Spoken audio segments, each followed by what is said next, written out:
After a 7-month wait, Helluva has finally returned with its much anticipated Stolitz episode, with high expectations for many fans due to it solely being a Stolitz episode, while others like myself were excited to see how, with a whole 7 months for the writers to work on refining the script and possibly listening to feedback, how this new entry in Helluva will finally redeem itself and do away with what hasn't been working in Season 2, and starting a new era for the show, transforming this indie animated sensation from being the laughingstock of the internet back into one of the most impressive indie animated projects on the internet.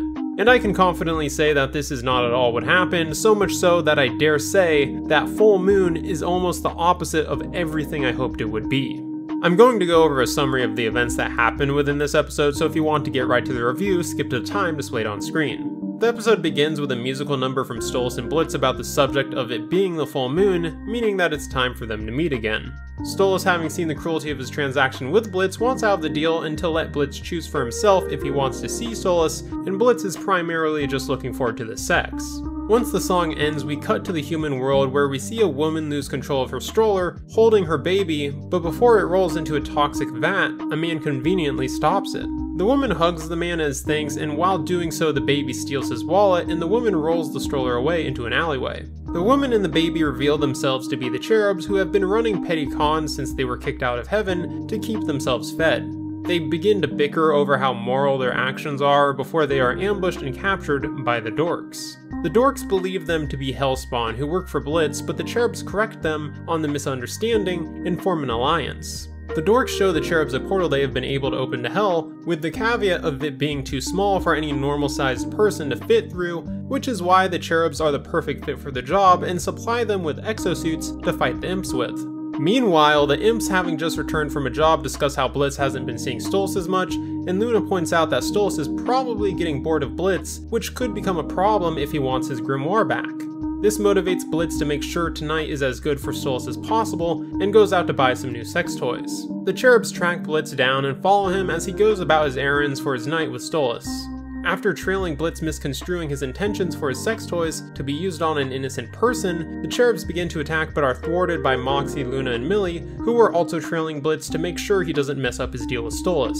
The imps and cherubs fight without Blitz noticing and put up a surprisingly good fight, but they are defeated and they escape back to Earth. Blitz arrives at Stolas's and begins to show off all the things he bought, but Stolas isn't interested and only wants his grimoire back.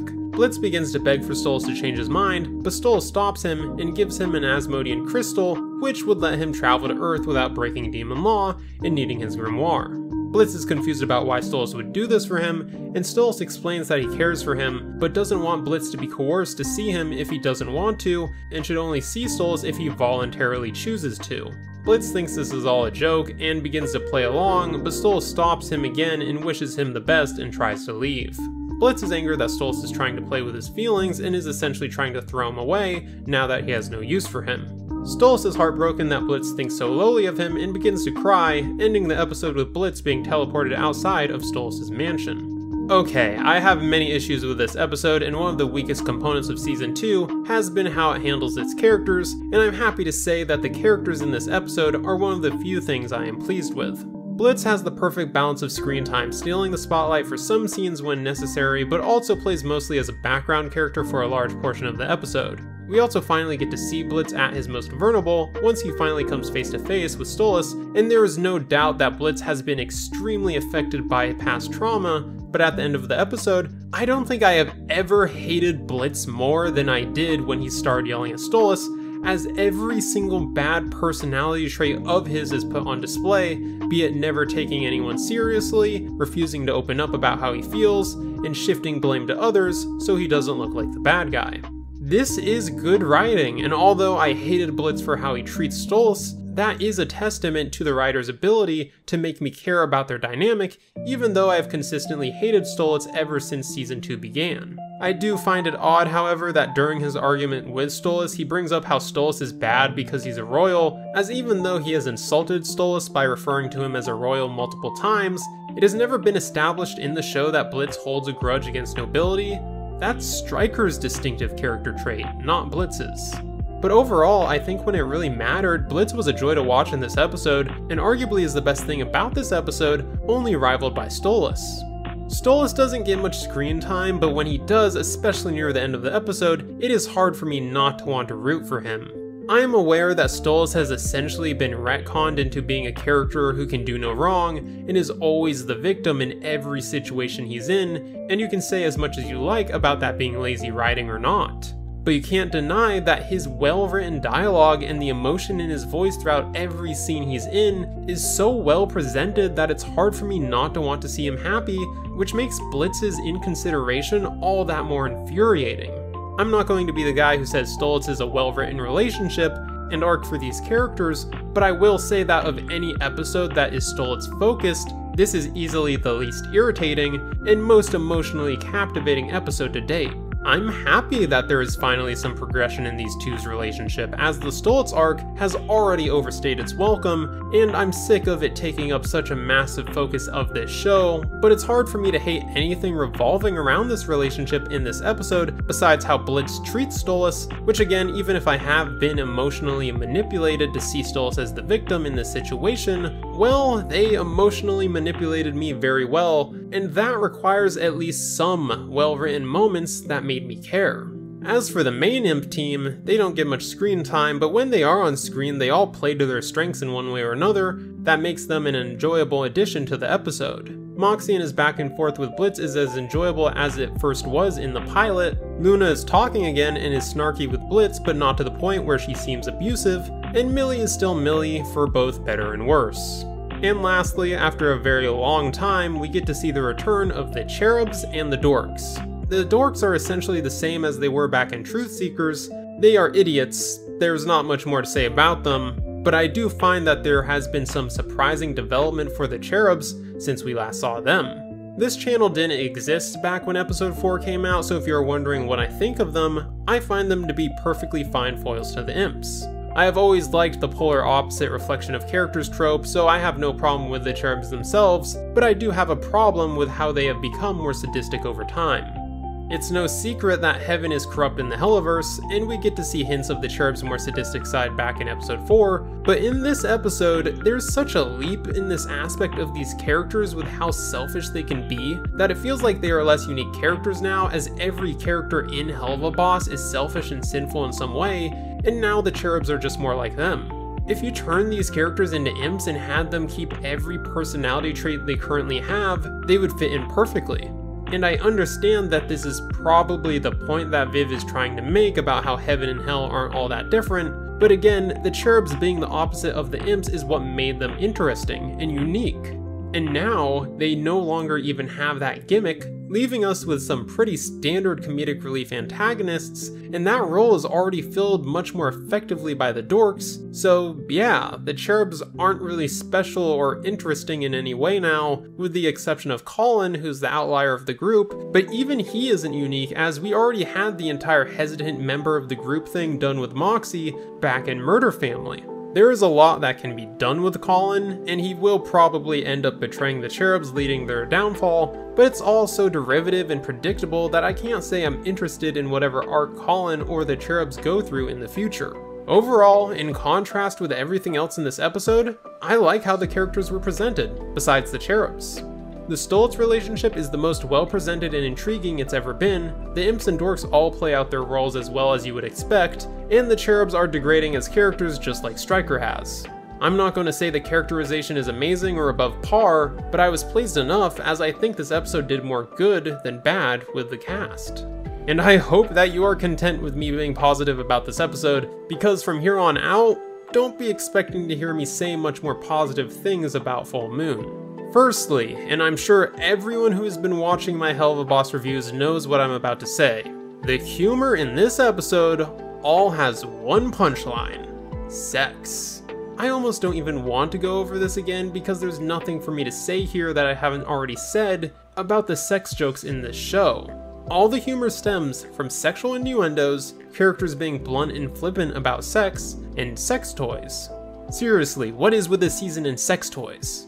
Listen, Helluva Boss has always had sex jokes. They were abundant in season 1, but they were leagues more clever and better set up than anything we see in this episode, and knew when not to overstay their welcome more often than not. But in this episode, I'm not kidding when I say that for 3 minutes straight, there is a joke about the cherubs reacting to Blitz shopping for sex toys. This joke isn't awful conceptually, but for people who haven't seen this episode, I don't think you can comprehend how unfunny a punchline can be when it is reused for 3 whole minutes. There are not many jokes I can even think of that are good enough to still be funny after 3 straight minutes, let alone something as basic and juvenile as watching pure-hearted people react to a guy shopping for sex toys.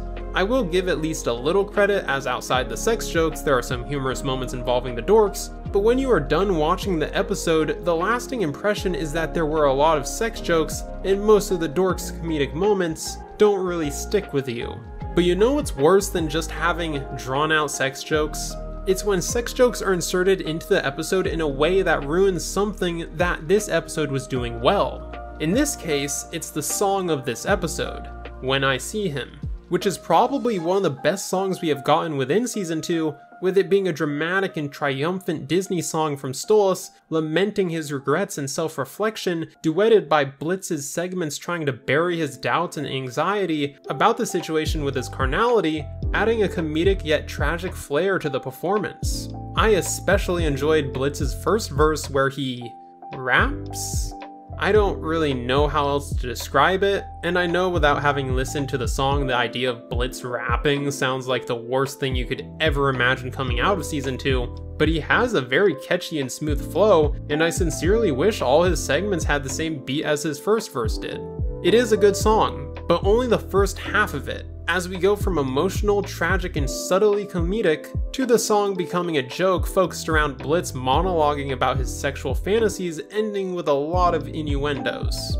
It's really annoying, as up until that point I was surprised and enjoying the song, but just like so many things in the second season of Helluvaboss, the writer's obsession with what feels like they are trying to meet a quota for how many sex jokes they can pack into one episode ruined the song and left a bitter taste in my mouth. So the song was good until it wasn't. I enjoyed the scenes with the imps bickering in the office, and I loved everything revolving around Stolitz. What else is there within this episode? Well, like I said, I may not like the way the cherubs are developing, but what about their roles in the episode? What do they actually do, and is it well done? Well, everything from the 10-minute to 17-minute mark within this episode is the cherubs' experience in hell, and it's just awful. As we have already established, 3 of those 7 minutes is just them watching Blitz buy sex toys, which I really can't stress enough how unfunny and eye-roll worthy it becomes. But after that, we do get a fight scene between the cherubs and the imps, which I think is one of the more discussed scenes from this episode, as it highlighted an inherent flaw about the show's writing and how it handles its villains. The cherubs and every other villain are not actual threats.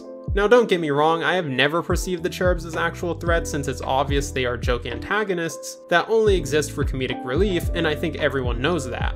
So why is it that throughout most of their screen time in hell, this show is trying to create this fake suspense on whether they will succeed in killing Blitz or not? Was anybody who was watching these scenes actually convinced that there would be any long-term consequences inflicted on Blitz or the imps by the cherubs once they were in hell? Even in their power armor, the cherubs are simply never threatening, and that is how the cherubs have always supposed to be written, as a joke. So that begs the question, why put these joke characters into a situation where they are supposed to be a threat to Blitz or anyone? You could make the argument that this is a Coyote versus Roadrunner situation, where you are never supposed to believe that the cherubs are actually going to succeed at their goal, and the viewer is supposed to simply laugh at their futile attempts, in this case being the cherubs reacting to Blitz running errands, and I can understand if that was the intention. But if that was the intention, why have a fight scene? I guess if there was never a fight scene, their existence would feel awfully anticlimactic, but due to me knowing that the cherubs will fail at their goal, and there is no tension because of that, I found the fight scene to be extremely unengaging and boring, which is the last thing a fight scene should be.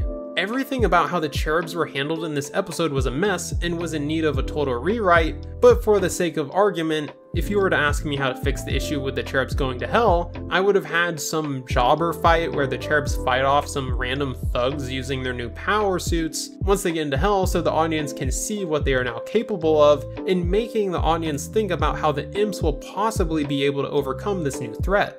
Just a minute and a half dedicated to seeing the abilities these power suits have and the cherubs learning how to use them would not only have been entertaining, but would have made the viewer take the cherubs more seriously, which would have strengthened just about every scene they are in while they are in hell. But instead we get 3 minutes of them watching Blitz shop for sex toys. Great. Lastly, if I'm going to praise shows for their attention to detail and going the extra mile to please the viewer, I think it's just as reasonable to criticize shows for their lack of attention to detail and for having moments that just irritated me. And of all of the episodes within Helluva, Full Moon might have the most moments in a single episode that did just that. Irritate me. Firstly, I know I'm not alone in wanting to see the imps just doing their job and going to Earth and killing people and finding themselves in weird situations like in Murder Family, and throughout the series there has been this reoccurring theme of the episodes starting right after they are done with their job, and it's just such a tease. Can you imagine how quickly this show would be able to catch the viewer's attention if the first scene in an episode like this one, where we immediately get a massacre scene of the imps killing humans in excessively violent ways, showing off how good they have gotten at their job while seeing them work together, showing how in sync they are, and how they have bonded over the violence they committed? I don't think moments like that would change the show, but like I said, I praise shows for going the extra mile to please the viewers, and I know that Vivian has heard feedback about wanting to see imps do their jobs, and this would be a perfect middle ground where the rest of the episode can happen like it normally would, but for the people wanting to see that, it would be a minute or two of essentially fan service and would start the episode off with a bang. But instead, we always get to see the aftermath, which in a way is arguably worse than not showing anything at all. Secondly, why do the cherubs know what the exorcists do? For anyone who watched Hazbin Hotel would know, nobody in heaven besides Adam and Sarah should know that the exorcists kill demons. If you are going to make a passing reference to your other show, could you at least respect the lore that you wrote? Thirdly, Luna says this line. You got a lot of nerve coming to our neighborhood after the ass kicking you took last time. Why is Luna of all people saying this? She was barely even in episode 4. Obviously she was probably told by the imps about their encounter with the cherubs, but shouldn't this line be delivered by someone who actually partook in the battle that Luna is referencing? This line feels like it was written for Millie, but maybe there was a mistake in the script that labeled it for Luna. I don't know why, but every time I rewatch this episode, it just feels so off for Luna to deliver this line. But who knows, maybe they just put it in there so there could be a scrap of fan service for the Luna fans. Fourthly, we already went over how much of a non-threat the cherubs are, but there is no way you could make me believe that the cherubs, beings who likely have never fought anything in their lives, even with power suits, stand any chance against the imps who kill things for a living. You can't have a scene earlier in the season where Millie kills an entire family of mobsters, people who kill for a living, and Millie is able to kill every single one of them without a scratch, or another fight this season where Millie and Moxie were able to stand up to Stryker, who is one of Hell's best assassins, and then have them, with the company of Luna as well, have difficulty fighting the cherubs. Millie alone should have no problem killing all 3 of them, but if you want to make the argument that she was only able to do that because Moxie was in danger, then shouldn't Moxie and Millie working together be able to kill them with no problem? Even Moxie by himself was able to kill 3 bikers who probably had loads more of experience in violence than the cherubs do, and he did it with no problem. You can't convince me that just because these 3 cherubs have power suits, that they are able to last more than half a minute against the imps. And every single time I see Millie get stabbed in the leg makes me hate this entire fight scene more and more. It would be a lot easier to believe that the cherubs were able to put up a fight if we got a scene that established how powerful they were, but instead, 3 minutes of sex toy shopping. Fifthly, why doesn't Luna kill the cherubs once they are defeated? Why even animate Luna smacking them with her tail if they are going to leave anyways? Was it so she could take their tracking device? If so, why not just animate a scene showing it getting smashed in the fight? And also, what is stopping the dorks from just making another one? I didn't want the cherubs to die, believe me, but seriously, there is no reason for Luna not to kill the cherubs in this scene, unless it's established that demons killing beings from heaven would make a big deal like it did in Hazbin Hotel, but even if that is the case, the cherubs are banished. Heaven wouldn't care. Sixthly, I just hate how Fizarali and Blitz are friends now. It feels so sudden and unearned. I know I'm in the minority on this, but if you watch my review of Oops, I point out how these two needed way more time to be developed before they became friends. I just hate it. And lastly, the one that angers me the most. Why doesn't Blitz know what an Osmodian crystal is? Only 3 episodes ago, Blitz went on an entire quest to look for one of these things and already knows what it does, yet he inspects the one he gets in this episode like it's some alien device he's never seen before. Realistically, the only reason besides inconsistency that this scene was written like this is so that Stolas could have a chance of exposition on how the Osmodian crystal works for the audience, but this was such a bad way to set up that exposition that it jeopardizes previous events of the show, making the show's writing in moments like this feel lazy. Now, you can write all these points off as nitpicks, and ultimately, that is what they are. But that doesn't change the fact that they all add up to making this episode feel like it was made without passion or care, which equates to one thing: laziness. These issues all can be tracked back to laziness, and I'm not afraid to call the writers out for it. Indie animation is hard, and it's easy to have moments fall through the metaphorical cracks. But when you have all of these irritating moments on top of a season that has been plagued with retcons due to lazy writing, be it Octavia implying that Stolas and Stella once loved each other, to which ring Moxie originated from, it all feels very lazy, which is insulting not only to the audience who are the only reason this show can continue, but also to the animators, the sound designers, the voice actors, and everyone else who put their hard work into this show and pulled their weight, while the creators and writers can't even respect this show enough to follow its own continuity, some of which was established within the same season this episode is within. But while we are talking about attention to detail, I did like seeing an ad for all the Fizarali robots going on sale because Mammon doesn't want them anymore after the events of the last episode, which was a nice reference and made the world feel more interconnected. Full Moon is the biggest disappointment I have ever experienced in Helluva Boss. While the characters were done well and Stolas is at its best, this show's refusal to vary its humor and instead doubled down on the sex jokes that myself and many others have criticized makes the humor not only not enjoyable, but borderline intolerable. Everything revolving around the cherubs, which took up such a large chunk of this episode, was unengaging and felt like such a waste of time that at one point I rewatched this episode and skipped every single cherub scene and dork moment and found myself enjoying the episode considerably more than I ever did on any other viewing. The song, which could have been one of Helluva Boss's best, was ruined because the show can't go 3 minutes without referencing sex, and there are so many little inconsistencies and moments that irritated me, making the watching experience of Full Moon more annoying than anything else.